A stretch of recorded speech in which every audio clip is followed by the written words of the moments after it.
As the Count excused himself to rinse a pair of glasses from the ambassador, Mishka surveyed his friend's study with a sympathetic gaze. For the tables, the chairs, the objets d'art, he recognized them all, and well he knew that they had been culled from the halls of Idle Hour as reminders of Elysian days. It must have been in 1908 that Alexander began inviting him to Idle Hour for the month of July. Having travelled from St. Petersburg by a series of consecutively smaller trains, they would finally arrive at that little halt in the high grass on the branch line, where they would be met by a Rostov coach and four.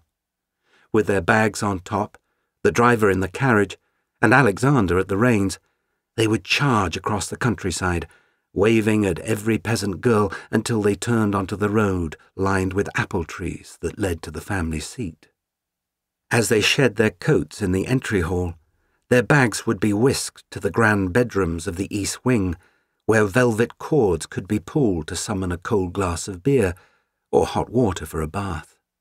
But first, they would proceed to the drawing-room where, at this very table with its red pagoda, the Countess would be hosting some blue-blooded neighbour for tea. Invariably dressed in black, the Countess was one of those dowagers whose natural independence of mind, authority of age, and impatience with the petty made her the ally of all irreverent youth. She would not only abide, but enjoyed when her grandson would interrupt polite conversation to question the standing of the church or the ruling class.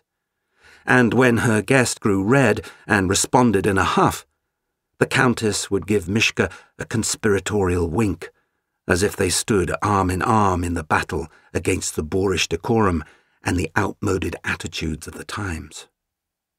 Having paid their respects to the Countess, Mishka and Alexander would head out the terrace doors in search of Helena. Sometimes they would find her under the pergola overlooking the gardens, and sometimes under the elm tree at the bend in the river. But wherever they found her, at the sound of their approach, she would look up from her book and offer a welcoming smile, not unlike the one captured in this portrait on the wall.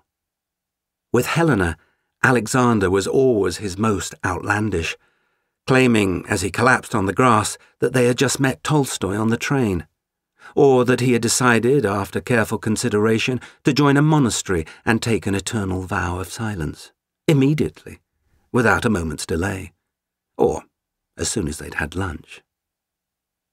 "Do you really think that silence would suit you?" Helena would ask. "Like deafness suited Beethoven."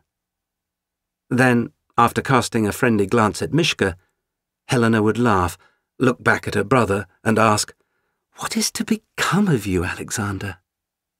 They all asked that question of the Count. Helena, the Countess, the Grand Duke. What is to become of you, Alexander? But they asked it in 3 different ways.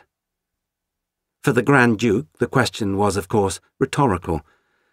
Confronted with a report of a failed semester or an unpaid bill, the Grand Duke would summon his godson to his library, read the letter aloud, drop it on his desk, and ask the question without expectation of a response, knowing full well that the answer was imprisonment, bankruptcy, or both.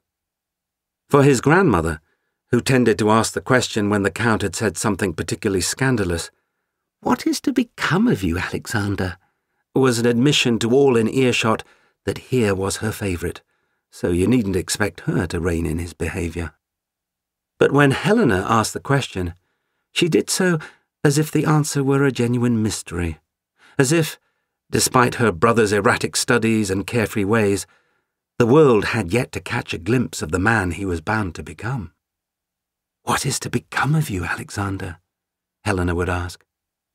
"That is the question," the Count would agree, and then he would lie back in the grass and gaze thoughtfully at the figure 8s of the fireflies, as if he too were pondering this essential enigma. Yes, those were Elysian days, thought Mishka. But like Elysium, they belonged in the past.